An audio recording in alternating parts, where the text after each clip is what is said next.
My mom's a retired teacher. She's getting ready to turn 80.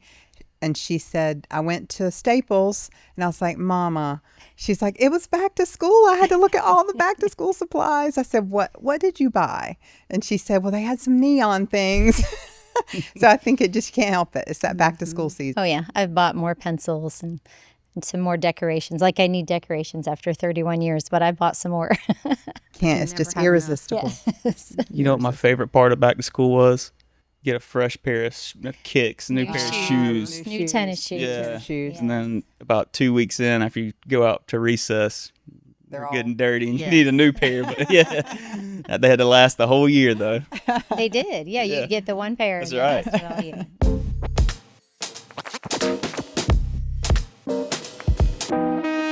Welcome back to Behind the Lines, where we take you behind the scenes of the co-op, kind of have some co-op conversations, talk about what's going on in the industry, what's going on at the co-op.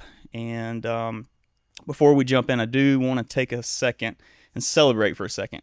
This is our 12th monthly episode. So 1 full year. Woo! Season 1. Hold the confetti. No, but in all seriousness, what a great year it's been. It's really exceeded our expectations. For that, thanks to our viewers. Thanks to everyone who's been engaging with our content. We have almost 5,000 subscribers now, so it has been fantastic and far exceeded our expectations. But definitely. And thanks to our great guests, kind of where we've been this year. We started out Co-op 101 with our CEO, our board members. We've had our engineering team, operations, IT, talking about getting the power back on, what it takes to keep the power on. Our financial team talking about capital credits and a lot of different things going on at the co-op, but also our community. We had our youth tourist and Operation Roundup, nonprofit organizations that have benefited from grants, and we are super excited to have you two here with us now to talk about 2 local teachers who have been recipients of a Bright Ideas education grant. And so welcome to both of you. Thank you. Cindy Breedenberg from Jordan Matthews High School in Chatham County. Siler City. And Wendy Bryant Motley from J.R. Ingram in Lee County.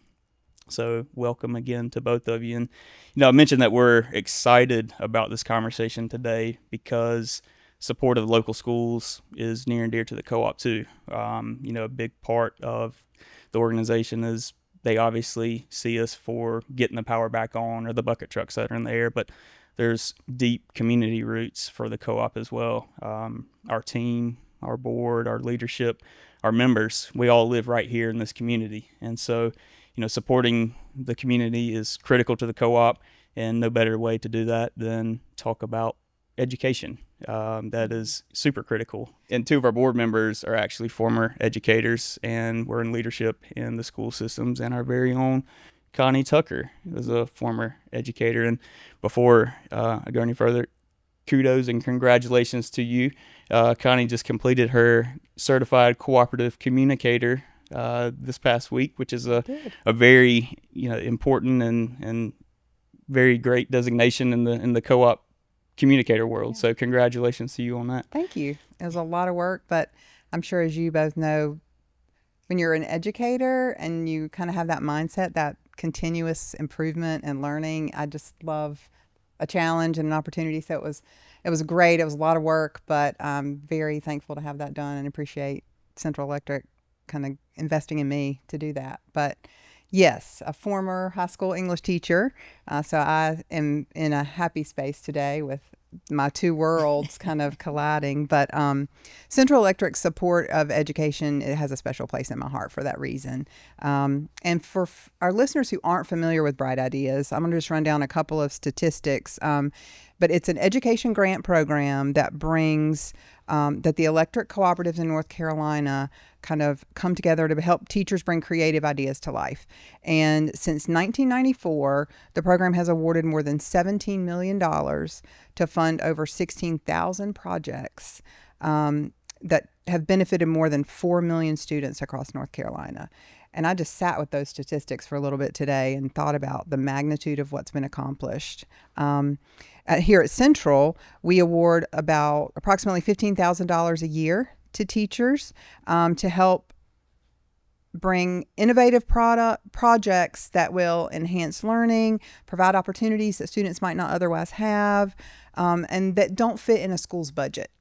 So we all know that there are just limits. And so these grants are available to kind of fill that gap. And they're for a wide variety of subjects, which we'll talk about today, but they cover everything from science and technology to art and music, reading, history. And that's one of the things I'm excited about, because every year when I read the projects and hear about what teachers come up with, they're so creative with what they want to do. And so in our audience, I hope if there are teachers that are listening or watching, that applications are open for this year's Bright Ideas grants, and the deadline is September 15th. So if you're inspired today, and I hope that's what we can talk about too, what inspired you, and then how to inspire others to apply for these grants. But the deadline is September 15th, and you can find information on our Central Electric website, or there's another website that you can go directly to at ncbrightideas.com. So we'll kind of talk about that more as we get through today. So that's now let's shift the conversation to you two great educators. Super excited to hear kind of what you have to say. So let's start and lay the groundwork. Cindy, we'll start with you, but tell us a little bit about yourself, what you teach, and your project and where the idea came from. Okay. I teach all levels of Spanish at Jordan Matthews in Siler City. I'm coordinator of our dual language program, the World Language Department chair. I'm starting my 31st year in teaching this year. I love teaching, love school.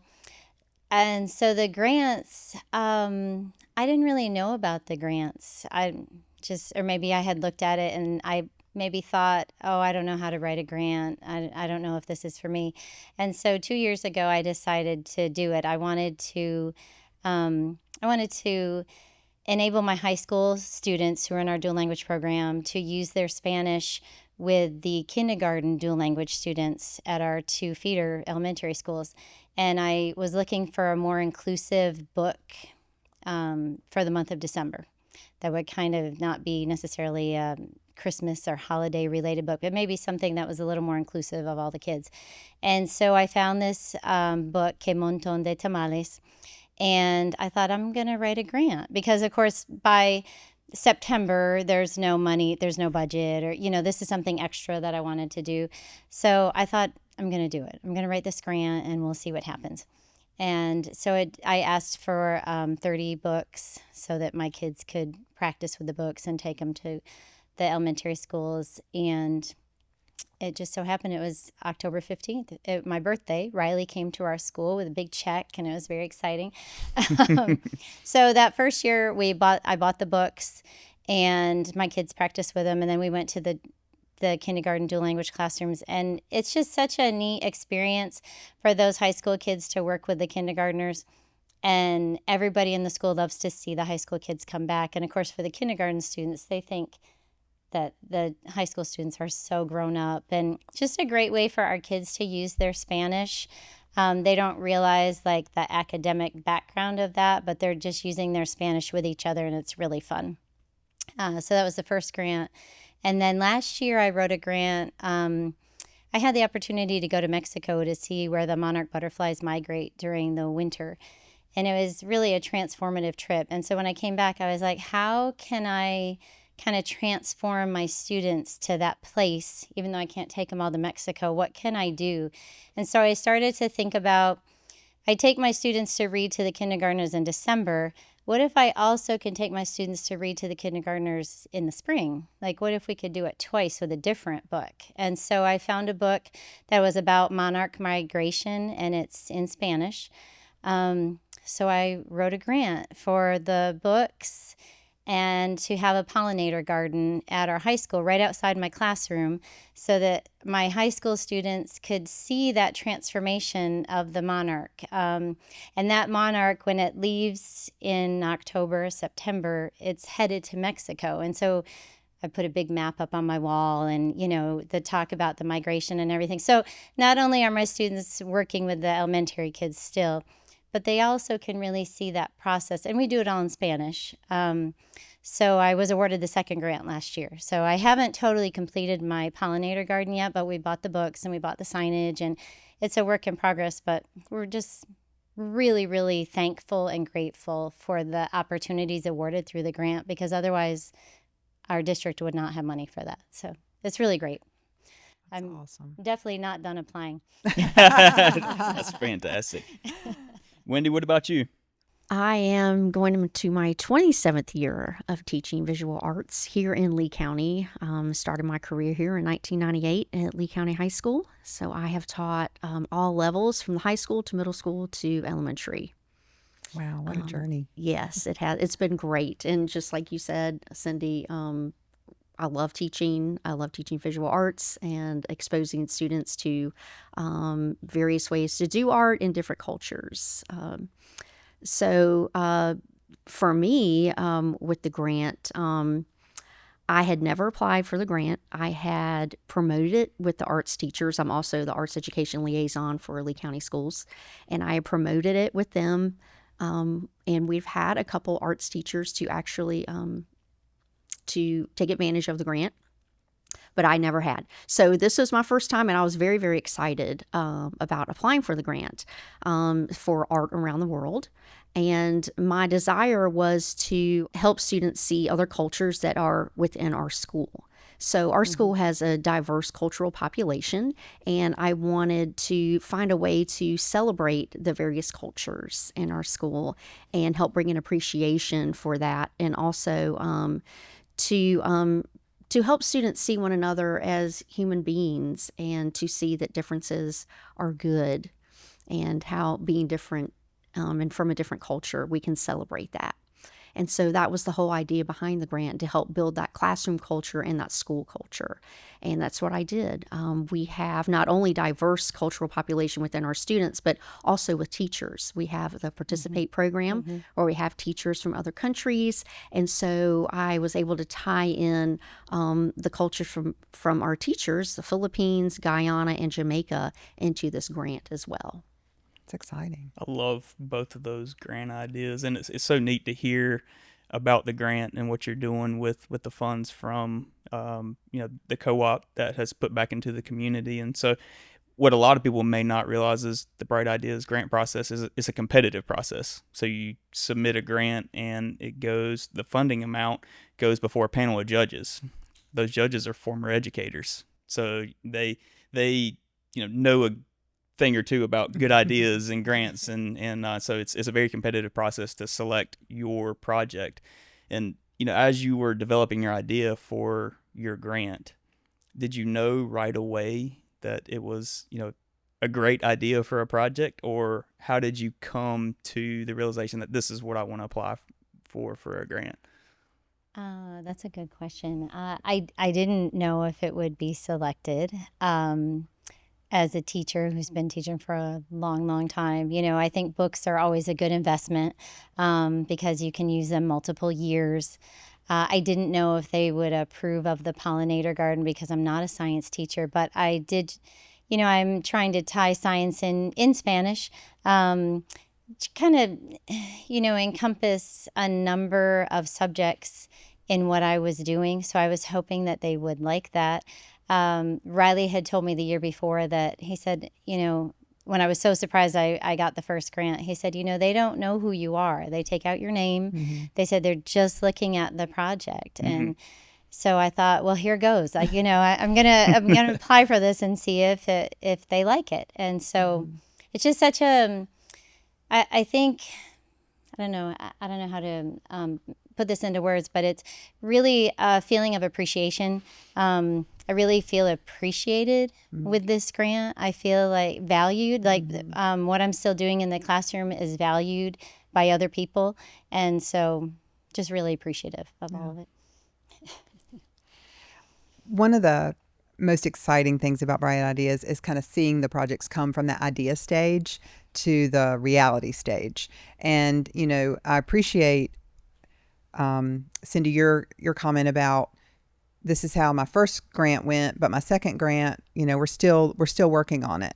And nothing ever happens in a linear fashion, I don't think. I mean, you start out and things shift and change, but what would you say has been kind of the feedback that you've gotten from students? And this will be for both of you, but is there something that a student, like a memorable moment or something when you felt like, yes, they finally are putting all the pieces together and what I envisioned is actually coming true into reality? Wendy, I see you nodding. Yes, most definitely. There were so many moments of that. Wow, this is exciting. Getting the passport, so that each student received a little passport book that actually looks like a real passport. And I ordered stamps and stickers for each country that we were visiting and creating art from. And they were excited about that. And our first country was Mexico. And once we finished that, they said, well, where are we going next? What's the next country? And I said, oh, that's going to be a surprise. So the element of surprise and their excitement.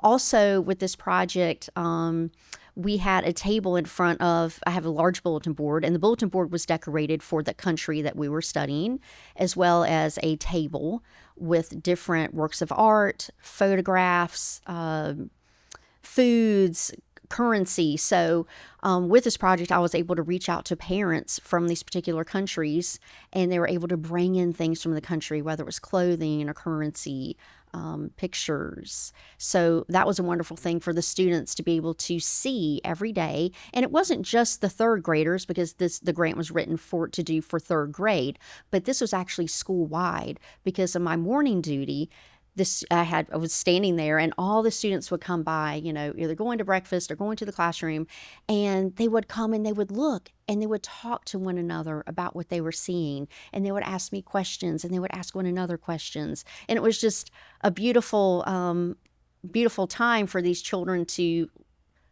study and look and ask questions and wonder about another place in the world that they've never been. And what a source of pride for the families to be able to contribute things and the students to be proud of the culture and talk to other people about it. And that just opened such a door. It did. As you said, it started out in the third grade, but it definitely expanded.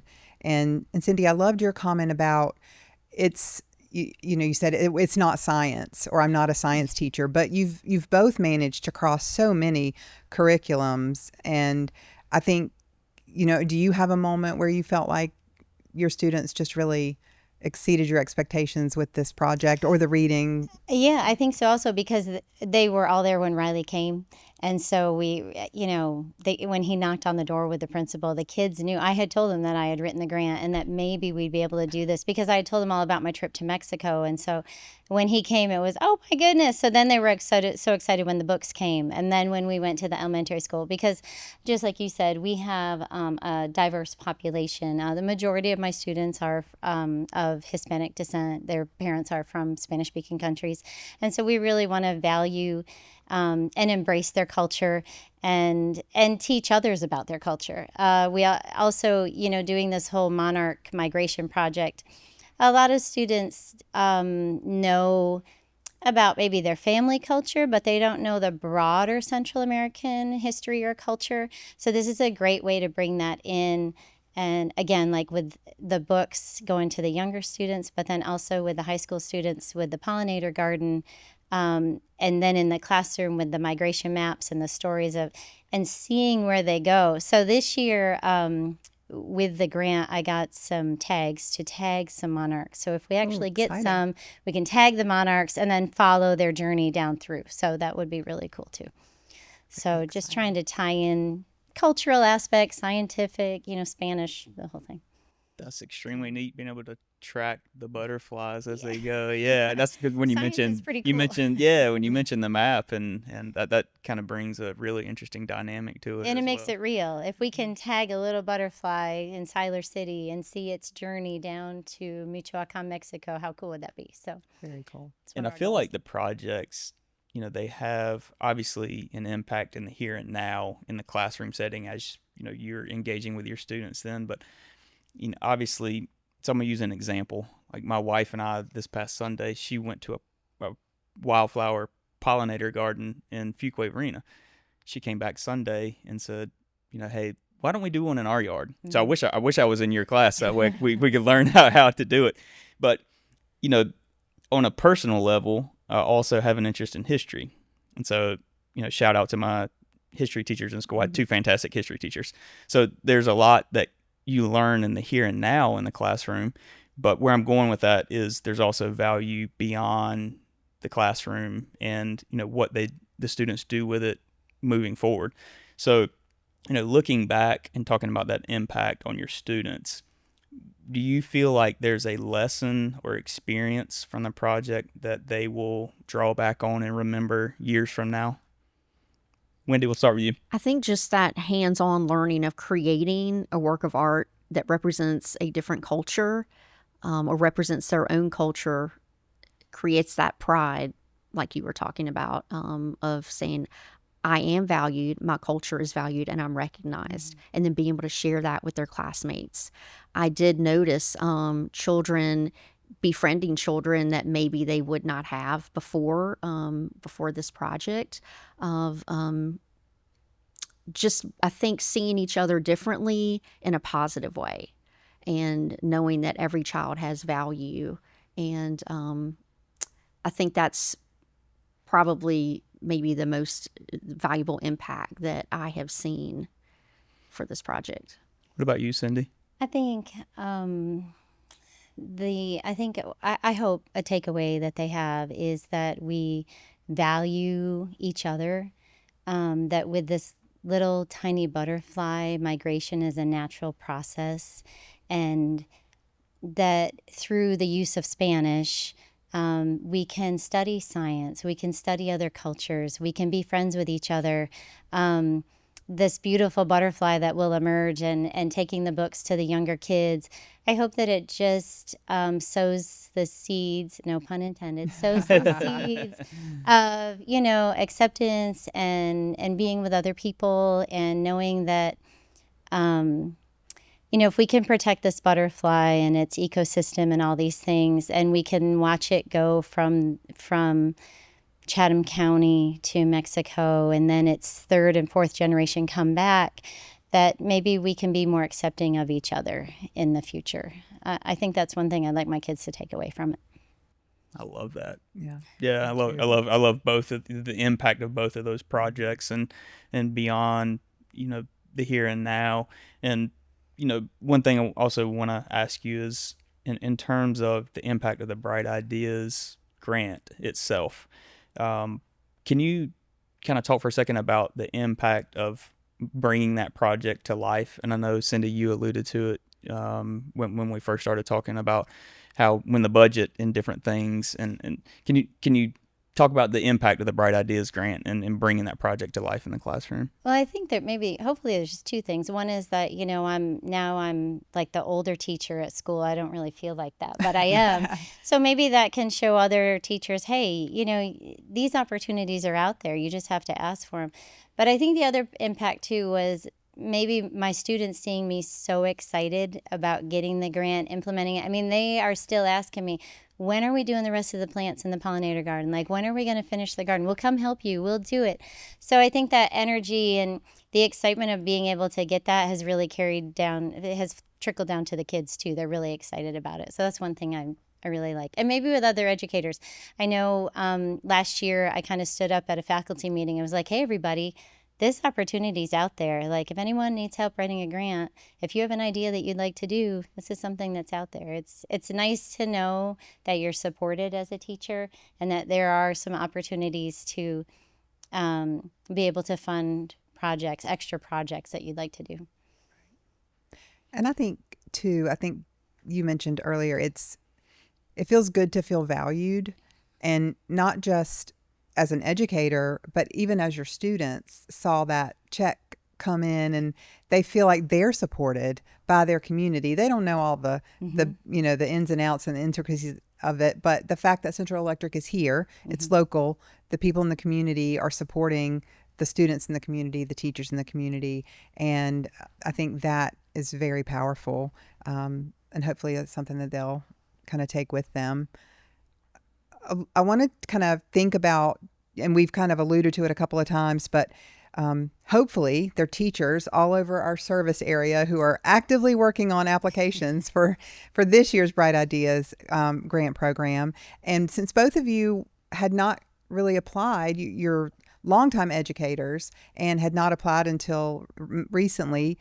If there's a teacher sitting there right now who says, I don't know if this is if they're going to consider this, or I don't know if this is good enough, what would you want them to know? What would you say to them, Wendy? I would say go for it, and you don't know until you apply, and just do something that if this idea that you have and you don't have the resources or the funding to do it, then you need to definitely apply, and just think about the impact that it will have on your students. That's why we're here, is to educate and to have impact on our students and give them an experience that they would not be able to have without this grant, because that's what the grant provided me and our school and our students. Right.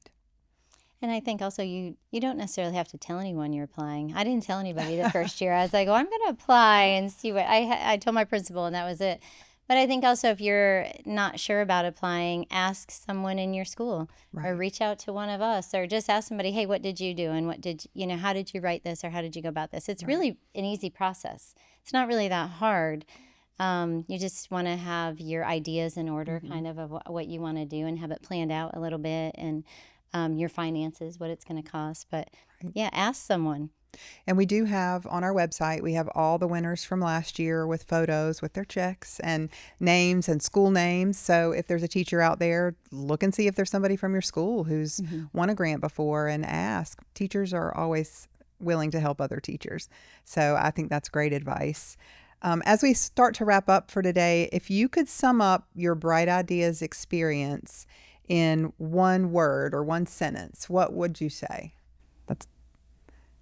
How would you describe it? Exciting. That's a good one. Inspirational. Okay. That's difficult to do. I did say you could use a whole sentence. You don't have to just do one word. It's, I think, a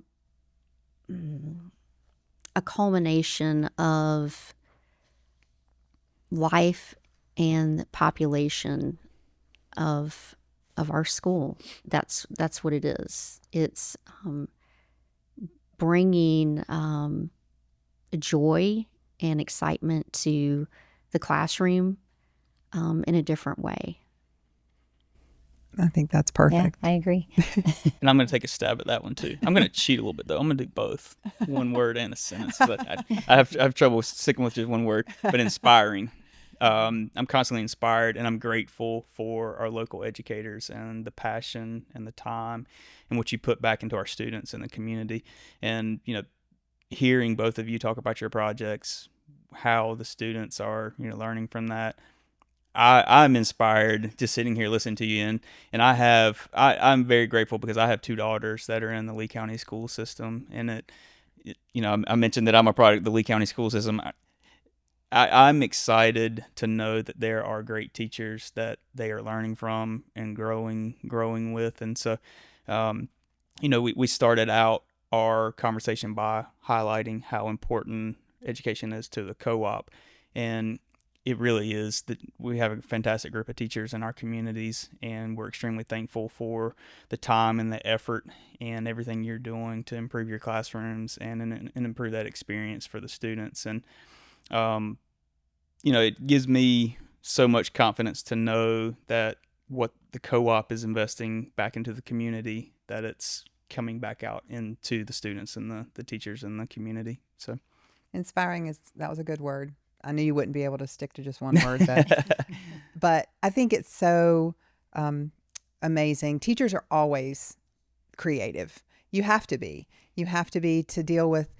You don't know what the makeup of your classroom is going to be from year to year. You don't know what that's going to look like. You don't know who the students are. They're going to be sitting there. You don't know what resources you're going to have. It's never going to be enough to fund all the ideas that you have. And I love the fact that doesn't stop anybody. That doesn't stop any of the amazing teachers. They immediately start to figure out how to make it happen anyway. And I'm so thankful for Central Electric and the other cooperatives across North Carolina that kind of take that creativity and award it and see it and value it, and then help the students to benefit as well. And it just makes me really proud. And so whether it's a pollinator garden or books or art or science, the projects amaze me every year, because they, one last year was a wildlife study, and one was a STEM related science project. And so they just run all across the curriculum. And I think that's what's so exciting about it. And so I'm excited to see what's going to happen with the applications this year and what we get. And we also know there are many other great projects out there, and thank you to you both for sharing your experience, sharing what's going on in your classroom. We are extremely grateful for both of you, as well as all the other educators out there. You have such a important and critical job, and we're extremely thankful for both of you. And as Connie said, the deadline for grants is September 15th. So if this is something that you're an educator and you feel like you could utilize this in your classroom, be sure to go to cumcpower.com. We have a Bright Ideas page, or ncbrightideas.com to submit a grant application. And thank you again to you both. Thank you to all the educators out there. And as always, thanks for listening to Behind the Lines. And we started out our conversation about this, but we do hope you have a great start to your school year. All of the teachers, students, administrators, support staff, everyone that's involved at the schools. I know it's a busy time, so thank you for taking some time out of your busy schedules and a busy start to the school year to join us. Yeah, thank you both. Thank you very much. Signing off. We will see you next time.